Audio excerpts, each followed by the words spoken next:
ने मुझे और I सुंदर बनाने received को बोला my order. तो I मैंने ordered for मुझसे उस Santosh पेड़ Singh की 001. जगह Let's see. अपना एक खून टपकाने को कहा। क्या खून? हाँ तो तूने खून दे दिया? हाँ Free तो gift. मुझे घाट पर ढेर सारे नए कपड़े मिले और मैं पहले से ज्यादा सुंदर भी हो गई पर उसके बाद मेरा लालच This बढ़ता ही claw गया clip. तो मैं हर रोज वहाँ जाकर कुछ न कुछ मांगने लगी पर जब मेरे शरीर से बहुत ज्यादा खून निकल गया तो मैंने उस पेड़ के पास जाना छोड़ दिया पर उसके बाद मानो सब कुछ उल्टा हो गया। क्या मतलब? मैं देखते ही देखते बदसूरत होने लगी। मेरे पूरे शरीर में दाने निकल आए और चमड़ी काली पड़ने लगी। मानो मेरा उस पेड़ को खून ना देना उसे पसंद नहीं आया और उसके कारण मैं ऐसी हो गई। मुझे कुछ समझ नहीं आ रहा है कि मैं आगे क्या करूं। डब्बू चल, अब हमारी मदद नानी ही कर सकती है। तो हम लोग नानी के पास चले गए और उन्हें परी की सारी कहानी बता दी। सब कुछ सुनने के बाद नानी बोली, समझ गई। नानी, उस पेड़ की क्या कहानी है? अरे पेड़ की कोई कहानी नहीं है, पर मैं तुम्हें एक दूसरी कहानी बताती हूँ। कौन सी कहानी नानी? एक कुएं की। कुछ साल पहले इस गांव के किसी आदमी को पैसों की बहुत जरूरत थी, तो एक रोज वो अपनी बेटी को लेकर एक रहस्यमयी कुएं के पास गया, जहाँ से वो अपनी मरी हुई पत्नी से बात करता था। जब उसने अपनी पत्नी से मदद मांगी तो बदले में पत्नी ने उसकी बेटी का खून मांगा। जैसे ही उस आदमी ने अपनी बेटी का खून उस कुएं में टपकाया, उसके घर में सोने के सिक्कों से भरी पोटली आ गई। वो आदमी बहुत खुश था और देखते ही देखते उसका लालच बढ़ता गया और वो लगातार पैसों के लिए उस कुएं में अपनी बेटी का खून देने लगा और देखते ही देखते उसकी बेटी कमजोर होती चली गई और फिर उसकी मौत हो गई। पर वो आदमी तब भी लालच में अंधा होकर पैसों के लिए उस कुएं में अपना खून देने लगा और कुछ ही दिनों में उसकी भी मौत हो गई। क्या? पर नानी, उसकी पत्नी ने ऐसा क्यों किया? क्या उस आदमी ने अपनी पत्नी के साथ कुछ बुरा किया था? क्या इसके पीछे भी कोई कहानी थी? अरे काहे की कहानी? उस कुएं में उसकी पत्नी की जब होती हो स्ट्रेस, बालों को भी देती हो स्ट्रेस। हेयर फॉल के लिए Bajaj almond drops hair oil, इसमें है बादाम तेल और 6 गुना विटामिन ई। ये दे बालों को पोषण और गिर ना करे 2 गुना का। Bajaj almond drops hair oil, बूंद बूंद में पोषण। चलो चलो चलो।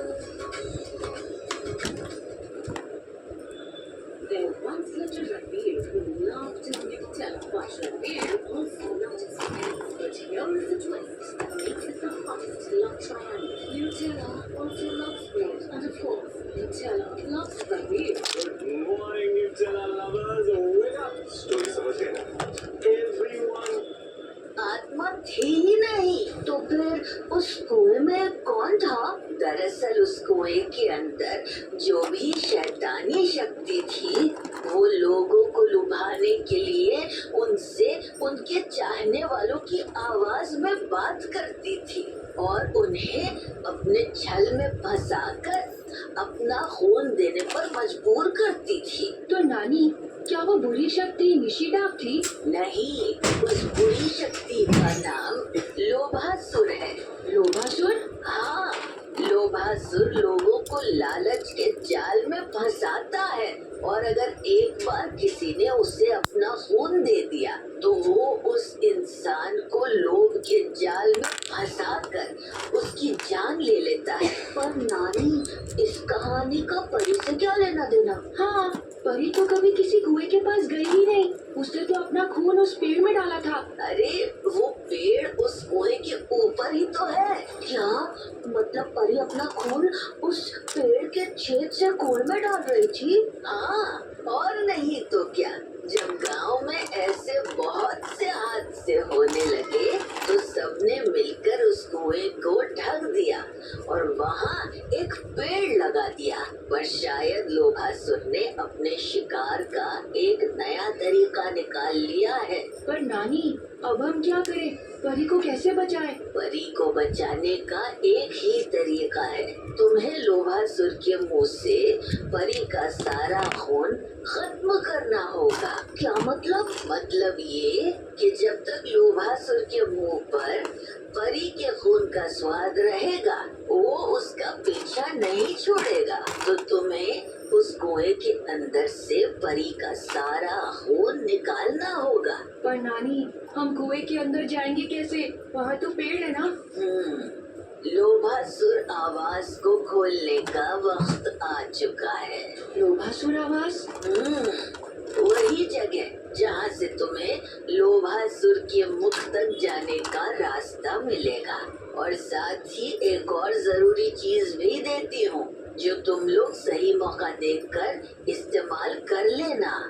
तो नानी की बात मानकर हम लोग लोभासुर आवास में पहुंच गए और मशाल लेकर सीढ़ियों में उतर गए। नीचे पहुंचने पर हमने देखा कि वो रास्ता कुएं के अंदर खुल रहा था और नीचे कुएं में पानी की जगह ढेर सारा खून था और हमारे ठीक ऊपर पेड़ की जड़ें थी, जिसके बीच से थोड़ी सी रोशनी आ रही थी। हम लोग समझ गए कि वो रोशनी उसी छेद से आ रही थी जो उस पेड़ में था और परी का खून वहीं से टपक कर नीचे जमा हो रहा था। हम लोग उन जड़ों को देख ही रहे थे कि हमें एक आवाज आई। अरे डब्बू, कुंदन, तुम लोग आ गए। आवाज डब्बू की दादी की थी, जिनकी कुछ ही महीनों पहले मौत हो गई थी। दादी आप? डब्बू बेटा, कैसा है तू? मैं अच्छा हूँ दादी। बेटा, तुझे मेरी याद नहीं आती? मुझसे मिलने का मन नहीं करता? अब हाँ दादी, करता है ना। तो बेटा आके मिल लेना मुझसे, फिर मैं तुझे नया क्रिकेट बैट दिलाऊंगी। क्या? सच्ची? हाँ हाँ बेटा।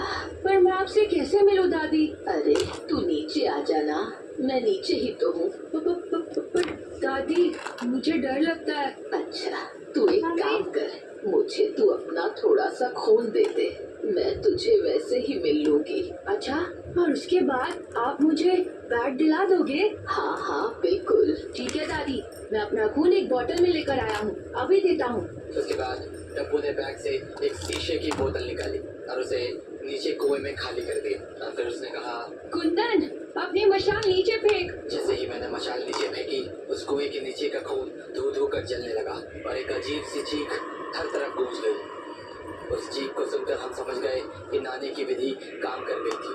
दरअसल नानी ने हमें पहले ही बता दिया था कि लोभासुर हमें अपने जाल में फंसाने की कोशिश करेगा और इसीलिए उन्होंने हमें पेट्रोल से भरी बोतल दे दी थी कुएं में पड़े परी के खून को जलाने के लिए।